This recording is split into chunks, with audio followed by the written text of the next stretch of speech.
त्याच्यानंतर भारतात कुठं सगळ्यात जास्त चांगलं पाणी आहे तर हिमालयात पाणी चांगलं आहे. आणि त्याच्यानंतर दुसरं पाणी असेल तर सह्याद्रीमध्ये. सह्याद्री तुम्हाला माहिती आहे सगळ्यांना, तुम्ही सह्याद्रीच्या टोकावरतीच राहताय जवळपास. तुमचं गाव खूप छान आहे. या गावात मला तर असं ते डोंगराळ भाग बघितलं की छान वाटतं, कारण आपल्या जीनमध्येच ते आहे. आणि खरं तर या गावाचं वैशिष्ट्य म्हणजे इथं ससे असतील, हरणं असतील.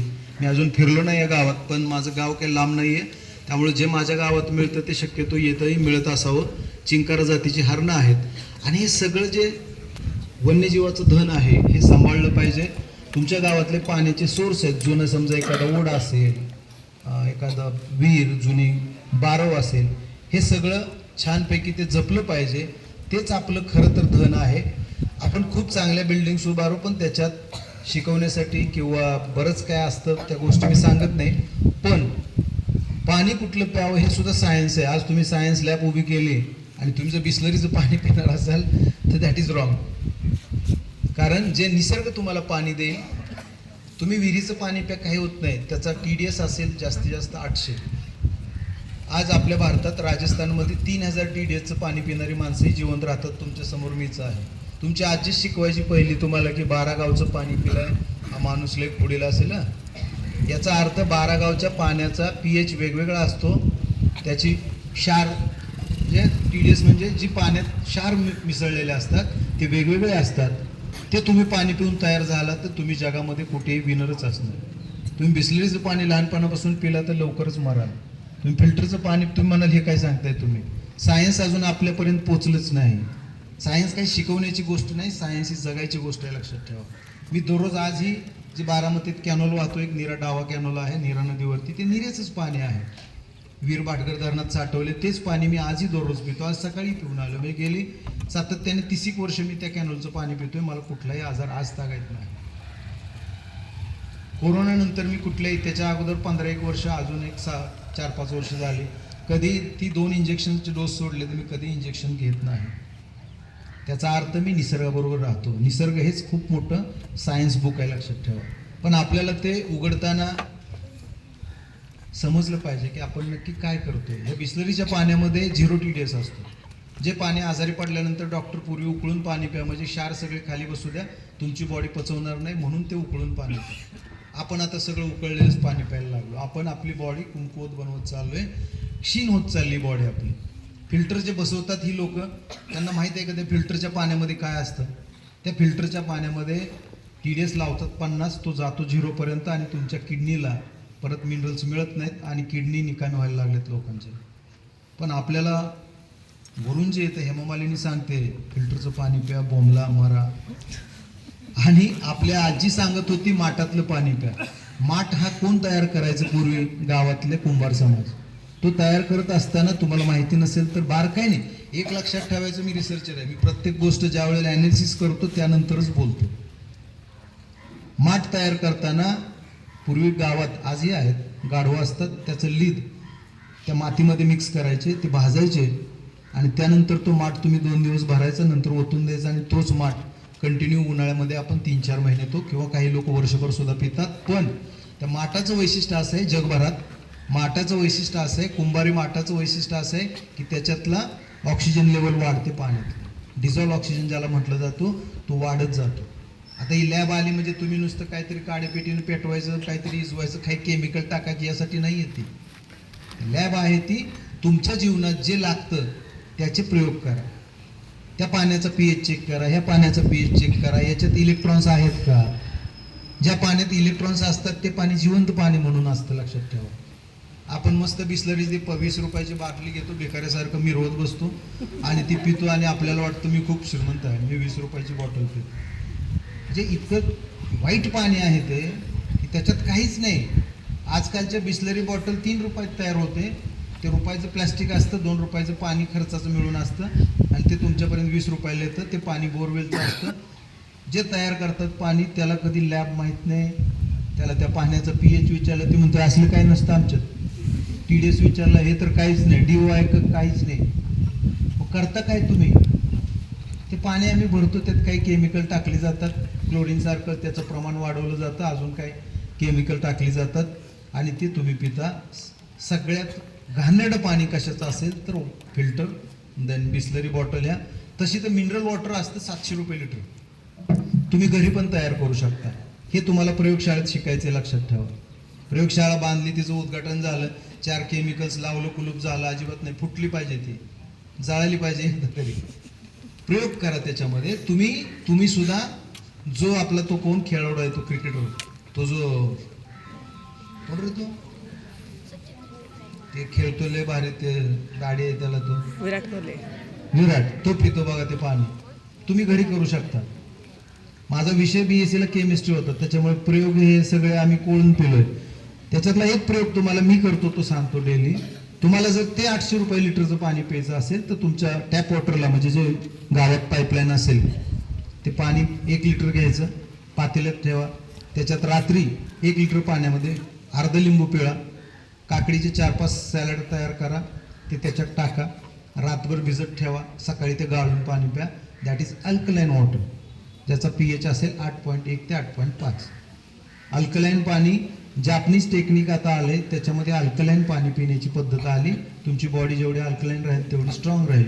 आपण पितो 7.1 टू 6.9 टू 7.2चं पाणी पितो pHचं, म्हणजे आपण थोडं ॲसिडिक पाणी पितो. पण हे जर पाणी तुम्ही डेली पिलात तर तुमची बॉडी खूप चांगली रिॲक्ट होईल. आता हे चेक कुठं करायचं, हे त्यासाठी ही प्रयोगशाळा आहे, लक्षात ठेवा. डार्विन्स वगैरे स्वतः प्रयोग करायचे, तसं आपण स्वतःचा काहीच प्रयोग करत नाही. लिंबात कुठलं ऍसिड आहे म्हटलं तर सांगता येत नाही, का तर प्रयोगच करत नाही आपण. आणि तुम्ही लक्षात ठेवा, आयुष्यात आपली भेट कधी होईल मला माहित नाही, पण आज झाली तर त्याचा एकच फायदा सांगतो की प्रत्येक गोष्टीला का विचारायला शिका. प्रत्येक गोष्ट, एखादा शिक्षक चिडला तरी त्याला का विचारायचंच, घरचा आईबाप चिडले तरी का विचारायचंच. का, हा तुम्हाला भरपूर शिकवतो. प्रत्येक गोष्ट मान हलवून संपले असं अजिबात नाही, कारण जोपर्यंत तुम्ही जिज्ञासू होत नाही तोपर्यंत ती प्रयोगशाळेचं महत्व नाही, लक्षात ठेवा. आणि तुमचं हे खूप चांगलं वय आहे, हे सगळे संपलेले आहेत, लक्षात ठेवा. तुम्ही आता उगवणारे तारे आहात, त्यामुळे तुमच्याकडे जे आहे, आणि तुम्ही भटकायचं पण खूप. मी खूप भटकतो, मी कुठेही नोकरी बिक्री असल्या भानगडीतच पडलो नाही. आता ते खूप छान म्हणले, नोकरीसाठी तुम्ही तयारच व्हायचं नाहीये, तुम्हाला काहीतरी एक वेगळं स्वतःचं मॉडेल तयार करायचं, आणि ते करायचं असेल तर स्वतःमध्ये विश्वास पाहिजे. मी सुद्धा असंच बोंबलत बसायचो साहेब, पण मी प्रश्न विचारायला पुढे असायचो. 5वी पासून मी प्रश्न विचारतोय. म्हणून माझं शिक्षण, मी MSc एन्व्हायरमेंट सायन्समध्ये MSc केलं, मास्टर केलं. त्याच्यानंतर मी PhD वटवाघळांमध्ये केली पुणे विद्यापीठात. मी पोस्ट डॉक्टरेट पण करतोय आता. मी BEd असल्या डिग्र्या तर टाकूनच दिलं, लावायच नको म्हणून. सेट झालो नंतर, पण मला कुठेही काम करायचं नव्हतं. पण मी एक संशोधक म्हणून मी तुम्हाला नेहमी सांगेन की तुम्ही स्वतःला प्रश्न विचारायला शिका. ते प्रश्नाची उत्तर मिळतील. प्रश्न विचारला तर ते उत्तर मिळवण्यासाठी तुम्ही प्रयत्न करा. ज्याच्यात प्रश्नच येत नाही त्याचा काहीच उपयोग नाही. म्हणून प्रश्न आले पाहिजेत, छोटे छोटे प्रश्न, ते विचारा, त्याची उत्तर मिळवा, आणि खरी ती मजा आहे. असं बसलं, किती मोठी माणसं असली तरी आपल्यामध्ये जो प्रश्न असेल तो विचारला पाहिजे. आता मला तुमच्यामधून काय प्रश्न येत आहेत का बघू. मी पाणी कसं प्यायचं तेही सांगितलं तुम्हाला. दिवसभरात काही देश असे आहेत की ट्रीटमेंट घेत नाहीत. ताप आला, शांत बसायचं, घरी पाणी प्यायचं. दिवसाला 5-1 लिटर पाणी प्यायचं. 3 दिवस ट्रीटमेंट करायची, 4थ्या दिवशी तो बरा होतो. थंडीत आपल्याला ताप येतो, सणकून थंडी वाजते. खास करून बॉडी टेम्परेचर किती असतं आपलं, 37.5. त्याच्या पाठीमागे टेम्परेचर आलं 35-34, थंडी वाजून येते. 40च्या वर गेलं भयंकर ताप येतो. कोरोनामध्ये आपल्याला हे सगळं कळालंय, स्कोर किती लागतो. स्कोर ज्याचा 20 असायचा, 10च्या वर स्कोर म्हणजे काय, आपल्या फुफ्फुसाला 2.5 लाख होल्स असतात. ते होल्स बाहेरून येणारा सगळा ऑक्सिजन आतमध्ये बॉडीत पाठवतात. नवीन पिढीची होल्स आता किती राहिलेत, 1.5 ते 1.25 लाख. पूर्वी म्हाताऱ्या माणसाचे ते होल्स असायचे 2.25 लाख. आता नवीन पिढीचे जर एवढे राहिले असतील तर तुम्ही पुढे टिकणार कसे. तुम्हाला मारायचा सोपा उपाय, समोरच्या डोंगरावर 10 वेळा जाऊ नये म्हणलं की तुम्ही कुठेतरी मध्येच पडणार. पण तुम्हाला व्यायाम करता आला पाहिजे. तुमचं हे वय आहे ते, आणि तुमचं नशीब चांगलं आहे, तुम्ही अशा शाळेत शिकताय. मला सुद्धा खूप आनंद वाटायचा माझ्या शाळेचा, मी गावात शिकलो. असं म्हणायचं नाही ते इंग्रजी माध्यम बकवास आहेत ते सगळं. तुमचं नशीब चांगलं आहे, लक्षात ठेवा. तुम्ही इथं छानपैकी या मातीत रमताय, तुमच्या घरी तुम्ही राहताय छानपैकी. फक्त अभ्यास थोडासा करायचा, थोडासा. शाळेत ते दिवसभर अभ्यासासाठीच येतो आपण. घरी जाऊन एक तासभर संध्याकाळचं काय केला तर करत जा. आणि मग दिवसभर तुम्ही इथं आल्यानंतर मात्र वर्गाच्या आत बसल्यानंतर तिथं लक्षच दिलं पाहिजे. ग्राउंडवर खेळताना इतकं बोंबललं पाहिजे की आईला घरी आवाज गेला पाहिजे, आपलंच आहे कार्ट बोंबलतं. प्रत्येक गोष्ट मनापासून करायची, आनंदाने करायची, तर तुम्हाला आयुष्य खूप चांगलं असतं, सक्सेस होणार. तुम्ही लक्षात ठेवा. प्रत्येकाला पोहता आलं पाहिजे, चालता आलं पाहिजे, रनिंग करता आलं पाहिजे, कधीतरी ट्रेकला गेलं पाहिजे. तुमच्या शाळेच्या सहली इथं कुठे समजा मी चालत, शारदानगरची मुलं माझ्याकडे तो विभाग जास्त असतो, मी कुठेही नेतो चालत. पहिलीतली मुलं मी त्या गडावर आणलेली, या जेजुरीच्या कडेपठारला वर गेलो. मी देवाला फिवायला जात नाही अजिबात, माझा विश्वास माझ्यावरतीच आहे, त्यामुळे देवापेक्षा मी स्वतःला मानतो. तसं तुम्ही स्वतःला माना, तुम्हीच देव आहात, लक्षात ठेवा. देव, मूर्ती, ह्या सगळ्या गोष्टींच्या मी बाहेर गेलेलो आहे, त्यामुळे मी माझ्यावरती विश्वास ठेवतो आणि मी स्वतः जगतो. तसं तुम्हीही लक्षात ठेवा. मी एक खेड्यातला विद्यार्थी आहे, तुम्ही खेड्यातले विद्यार्थी आहात.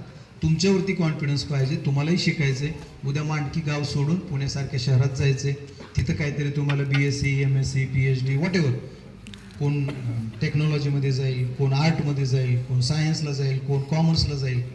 पण शिकताना एक लक्षात ठेवायचं, त्या शिक्षणातला मी म्हणजे डॉन असणार, त्यामध्ये माझे एवढं नॉलेज कोणालाही नसणार. मी वटवाघळांमध्ये भारतात नाही जगभरात प्रसिद्ध आहे. त्याचं कारण मी वटवाघळांमध्ये 12 वर्ष संशोधन केलं. वटवाघळांचं संशोधन करताना मी काही पुस्तकं लिहिली, त्याच्यात पक्ष्यांविषयी पुस्तक लिहिली. असं नाही गावातल्या पोरांनी पुस्तक लिहायची नाही, लिहायची. जेवढं नॉलेज तुम्हाला जास्त येईल तेवढं तुमचं लिखाण पण झालं पाहिजे, कारण तुमच्यानंतर 50 वर्ष, 100 वर्ष, 200 वर्षांनी ते पुस्तक राहील.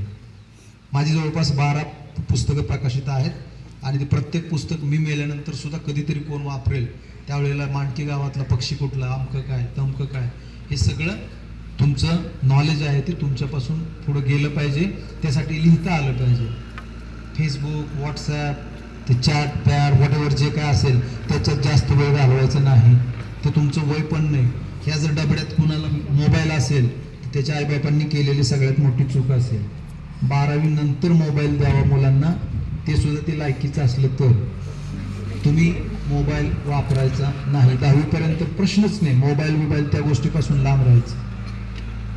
मोबाईलने एकदा तुमच्यावरती जादू केली की तो तुमचा वेळ घेतो. तुम्हाला जे पाहिजे तेवढं जर बघितलं तर मग तुम्ही त्याच्यावरती विजय मिळवतो. सो मोबाईल ही खूप कमी वेळ बघण्याची गोष्ट आहे. नंतरच्या आयुष्यात तुम्हाला तो सोडणारच नाही. पण आत्ता तरी तुमचं खेळायचं वय आहे. मला वाटतं माझ्याकडे वेगवेगळ्या मुंग्यांविषयी बोलायला लागलो, त्याचं सायन्स सांगायला लागलो तर तुम्ही 2-2 तास इथून हलणार नाही. तुमच्याकडे अजून बरेच पाहुणे यायचे, बराच वेळ त्यांना द्यायचा असेल. पण मला इथून पुढे नेहमी सुचवा वाटतं, मी प्रत्येक शाळेत जाईल तिथं सुचवतो, एखादा कार्यक्रम असेल तर 2च वक्ते ठेवायचे. जास्त काय बोलणार आहे, ह्या मुलांना काय करायचे, कसल्या देणगे, काय खड्ड्यात गेलं, शिक्षण आम्हाला द्या, बाकी तुमचं तुम्ही बघा. कुणी 53 कोटी दिले 40 कोटी, काही संबंध नाही यांचा संबंध असतो नॉलेजशी. हे प्रत्येक आईबाप पाठवतो नॉलेजशी. मी परवाच त्या जोरच्या कोऱ्यात होतो, आदिवासी भाग आहे, सगळे कोळी समाजाचा आमचा तो मित्र आहे, त्याच्यात घरी तिथं गेलो तर त्याची आई त्या लहान म्हणजे 7वीतलं होतं ते, पण त्याला जोर म्हणजे महाबळेश्वरवर आणि इथं आम्ही मुक्कामी होतो खाली. त्या मुलाला दररोज तिथं शाळेला जायचं आणि खाली यायचं. म्हणजे जवळपास नाही म्हणलं तरी 1.5 तास चालावं लागतं वन टाईम, परत दुसऱ्या वेळेला तेवढंच. आणि हे सगळं करून तो घरी आल्यानंतर जर त्याला दिवसभरात एक जरी त्याचं लेक्चर बंक झालं असेल शिक्षकाकडून तर त्याच्यासारखं महापाप कुठे नसेल जगात, लक्षात ठेवा. त्यामुळे प्रत्येकाने आपल्या आयुष्यात आपल्याला दिलेला रोल हा अतिशय प्रामाणिकपणे पार पाडायचा, अन्यथा प्रत्येकाचे परिणाम प्रत्येकाला भोगावे लागतात, लक्षात ठेवा. इथला निसर्गातला एकच नियम आहे, every action has multiple and opposite reaction. निसर्गाचा नियम काय सांगतो, तुम्ही एखादं चुकीचं कृत्य करा, त्याचे हजारो रिफ्लेक्शन्स तुमच्याकडे येणार आहे. आज आपण सगळे मानव मिळून या पृथ्वीवरती चुकांचा डोंगर तयार करतोय. ही जी सगळी राजकीय मंडळी आहेत आपल्या भारताचं भविष्य घडवणारी, हे म्हणजे 4-5चा पंतप्रधान असतो आपल्याकडे, राष्ट्रपती असतो, ते मुख्यमंत्री असतो, म्हणजे ज्याला आपण गाडवर राखाय ठेवणार नाही तो देश राखतो. हे आपल्या देशाचं दुर्दैव आहे. आणि दुर्दैव असण्याचं कारण जनता. सो आपल्यामध्ये तरी किमान शहाणपणा आला पाहिजे. आपण प्रश्न विचारायला पाहिजे. आता भाऊ कोण विचारतंय प्रश्न याच्यातला? हा, येस, गुड. कोण हात वर करतंय? आळच दिलं. भेलाच आता तर प्रश्न आल्यावर तर काय बोंबलायचं म्हणा. हा, मुलींमध्ये कोण प्रश्न विचारते? मला माहित आहे आजकाल मी प्रत्येक शाळेत जातो, मुलींकडूनच जास्त रिस्पॉन्स आहे. याचा अर्थ मुलं मागे आहेत असं नाही, पण बदलत्या काळानुसार मला वाटतं महिलांचं वर्चस्व. हा, कुठलाही प्रश्न विचारा तुम्ही, त्याचं मी उत्तर द्यायचा प्रयत्न नक्की करेन. कारण तुमच्या सारखं मी तुमच्या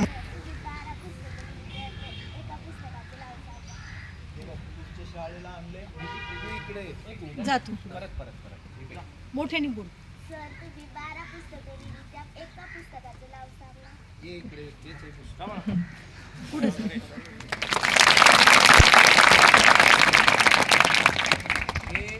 हे माझं स्वतःचं पुस्तक आहे, शेतीमित्र पक्षी. मी पक्ष्यांविषयी खूप काम केलं आणि आपल्याला पक्षी खूप मदत करतात. ते सगळ्या पक्ष्यांचे चित्र वगैरे सगळं आहे, माहिती आहे. तुमच्या शाळेसाठी तुला भेट देतो. ओके, सगळ्यांनी वाचायचं.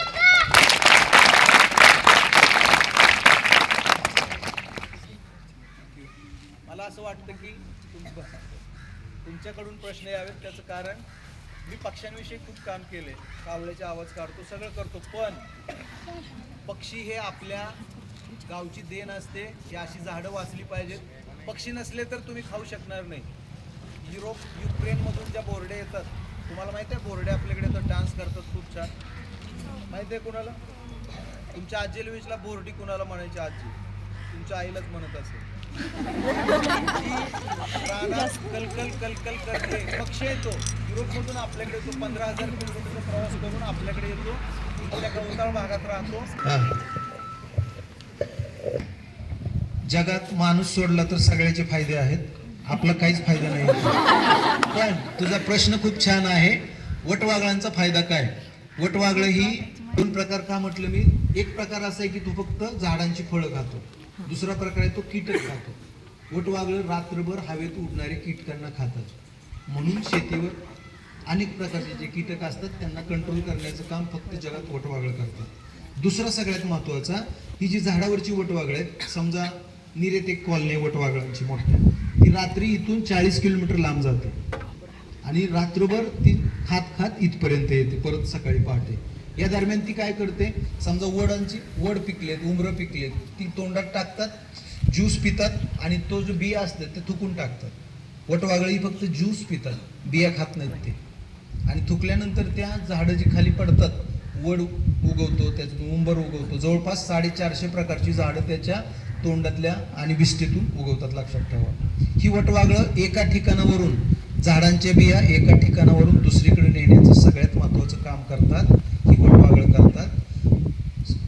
समुद्रामध्ये आयलँड्स असतात, सगळीकडून पाणी असतं, आयलँड जमीन असते, तिथं सुद्धा वटवागळांनी नेऊन बिया टाकल्या, तिथं झाडं उगवली आणि म्हणून वटवागळे हे बिया वाहक सुद्धा आहेत. आणि रात्रीचे कीटक खाणारी, माझं चला हवेदेला मी याच्यावरती बोललोय, ते कधी गेला यूट्यूबला तर त्याच्यात तुम्ही ते पण बघू शकता की वटवागळं ही खूप महत्त्वाची आहे. ते नसतील तर रात्रभर कीटक इतके वाढतील. सगळ्यांनी मिळून ठरवलंय पृथ्वीवरच्या वटवागळांनी काय पक्ष्यांनी ठरवलं आपण संप करू 8 दिवस, खायचं नाही काय, तर झाडाला पान दिसणार नाही, शेतीत असणारी पिकं दिसणार नाहीत, कारण तेवढे मोठं कीटकांचं प्रजनन असतं, संपवून टाकतील सगळं. सो निसर्गातल्या अन्न साखळीत वटवागळ खूप महत्त्वाचे आहेत. वटवागळांना दिवसाही दिसतं, रात्रीचंही दिसतं. मात्र झाडावरची वटवागळं बघण्यात पटाईत झालेत, वास घेण्यात पटाईत झालेत. एखाद्या झाडाचा आंबा पिकला, पाडाला म्हणजे पिकला आंबा असं म्हणतात, तो पहिला आंबा कोण ओळखतं? पक्षी नाहीत ओळखत, ती वटवागळ ओळखतात. वटवागळ कशावरून ओळखतात? त्याच्या रंगावरून नाही, वास येतो त्याचा. त्यांना 2-2, 3-3 किलोमीटर तर हवेतून वास येतो. त्या हवेवरती तिथं जातात, तो पाडाचा आंबा तोडतात, तो खायला सुरुवात करतात. चुकून ते 4-5 पाडाचे आंबे खाली पडतात आणि मग शेतकरी आपल्या मुलाला घेऊन जातो. मलाही माझे वडील घेऊन जायचे, हाप खा, पोपटाने खाल्लाय, जर तू खाल्ला तर पोपटासारखा छान बोलशील.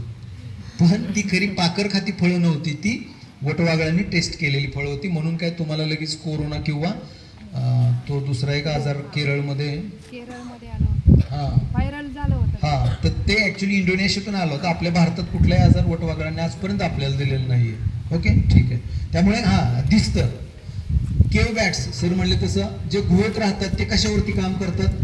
ते डोळ्यांवरती नाहीत. अंधारात डोळ्यांचा उपयोग नाहीये. अंधारात कशाचा? इकोलोकेशनचा उपयोग आहे. कानांचा. ते इकोलोकेशनचा दोन्ही लहरी सोडतात, उंकर मारतात अंधारात.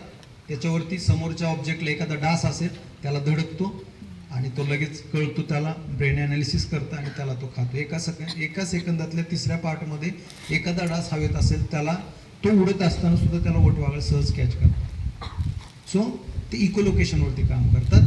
झाडावरचे वटवाघळ डोळ्यांवरती आणि वासावरती काम करतात. Yes, good. वटवाघळ हा पक्षी नाही हं? प्राणी आहे. वटवाघळ हा पक्षी नाही, तो हवेत उडतो, मात्र तो आपल्यासारखा सस्तन प्राणी आहे. त्याच्या आई 1 किंवा 2 पिल्लांना जन्म देते, अंगावरती दूध पाजते आणि हवेत उडते. म्हणजे ते इव्हॉल्युशन नुसार ते हवेत उडायला शिकले, मात्र तो सस्तन प्राणी आहे, तो पक्षी नाही. बरं झालं, 1 मार्क कधीतरी तुला मिळेल आयुष्यात याचा. वटवाघळ निवडायचं एकमेव कारण आहे की याच्यामध्ये कुणीही काम केलेलं नव्हतं. साधारणपणे 2000 साली मी MSc झाल्यानंतर पुढे काय करायचं म्हणून मला वाघावरती काम करायचं होतं. खास करून मला कान्हा नॅशनल पार्कमधल्या वाघांवरती काम करायची संधी आली होती, पण त्याच्यावरती खूप काम झालेलं होतं. मग वटवाघळांची संधी मिळाली, म्हणलं आपण वटवाघळांचं काम करूया आणि खूप छान मी रिसर्च सुरू केलं. 2001 साली सुरू केलेलं रिसर्च माझा 2012ला संपला. पण त्याच्यानंतर सुद्धा मी 7-8 वर्ष स्टेट गव्हर्नमेंटचे काही प्रकल्प असतात त्याच्यावरती काम करून त्यांना रिपोर्ट्स केले. पण मला ते आवडायचं. जे कोण करत नाही ते आपण करू, जे सगळेच करतात तिथे काही मजा नसते. हा, अजून कोण? हा प्लीज. भारतामध्ये वेगवेगळी राज्ये, हिमाचल प्रदेश असू द्या, जम्मू काश्मीर पासून पर आपलं तामिळनाडू, वेगवेगळे क्लायमेट आहे. वेगवेगळ्या राज्यामध्ये वेगवेगळे क्लायमेट आहे. तर तिकडचे पक्षी इकडे येतात का?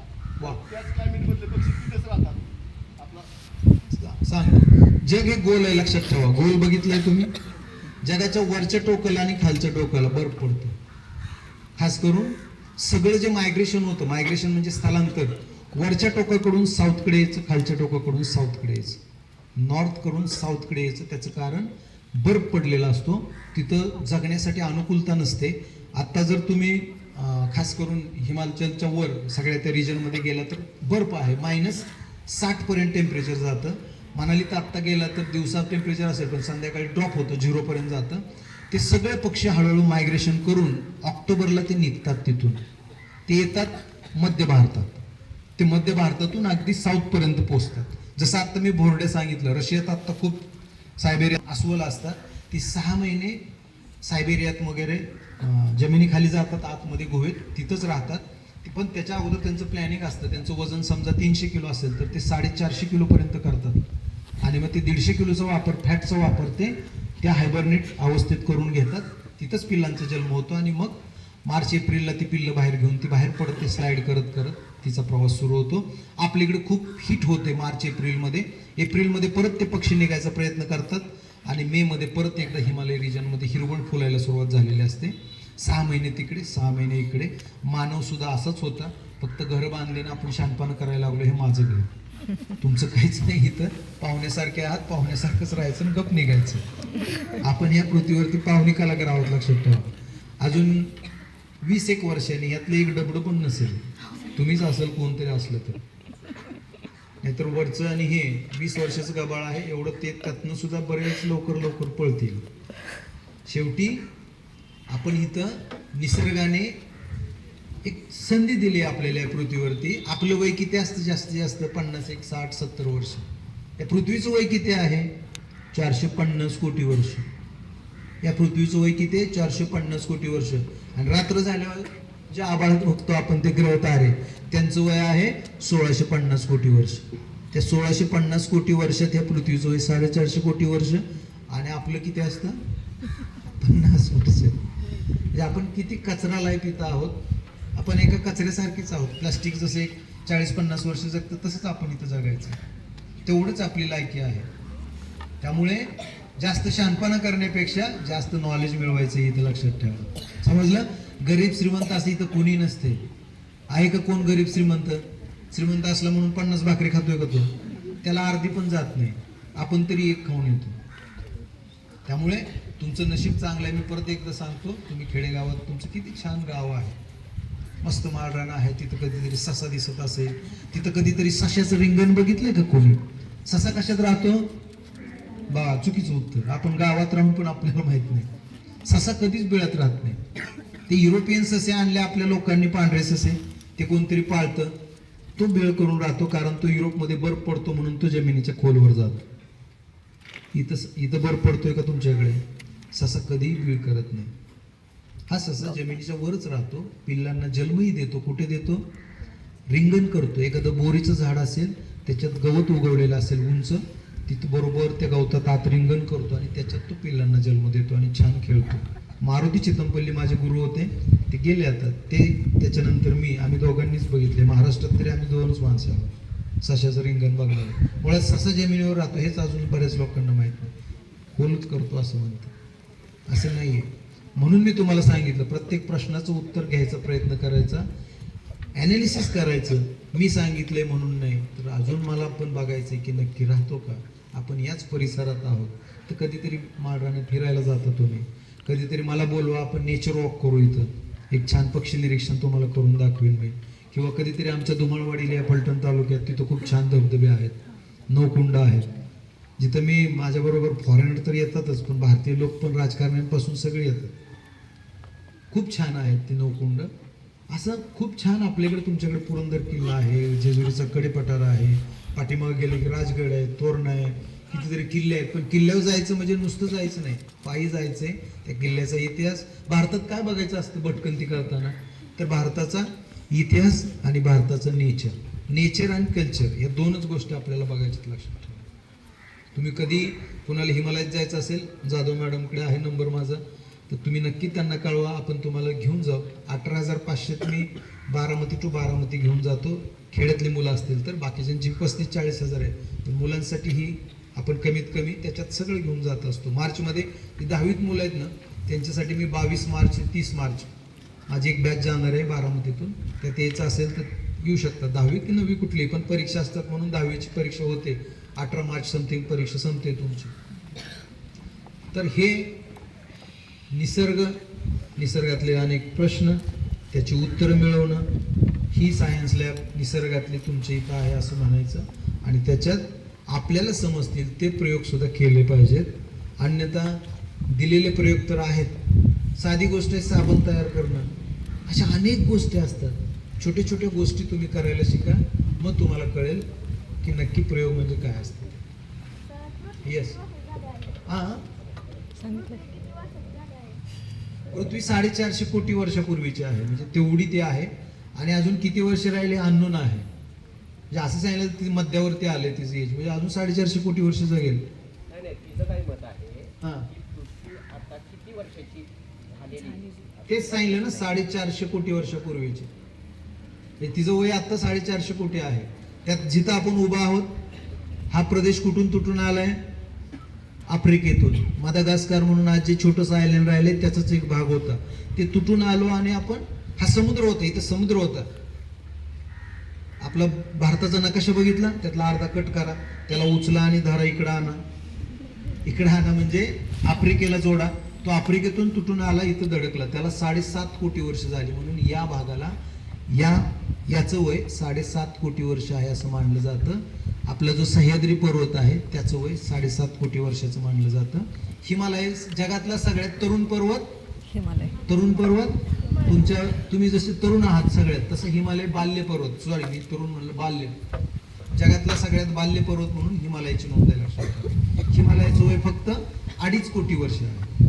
आणि जगातला सगळ्यात म्हातारा पर्वत सुद्धा भारतातच आहे. कुठला?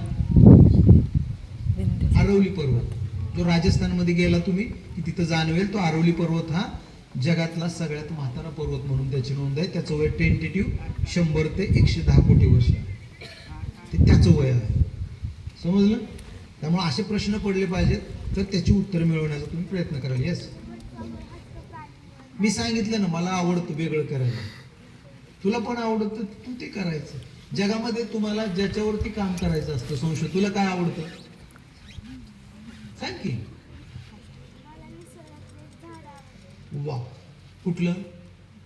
कुठलंही वा.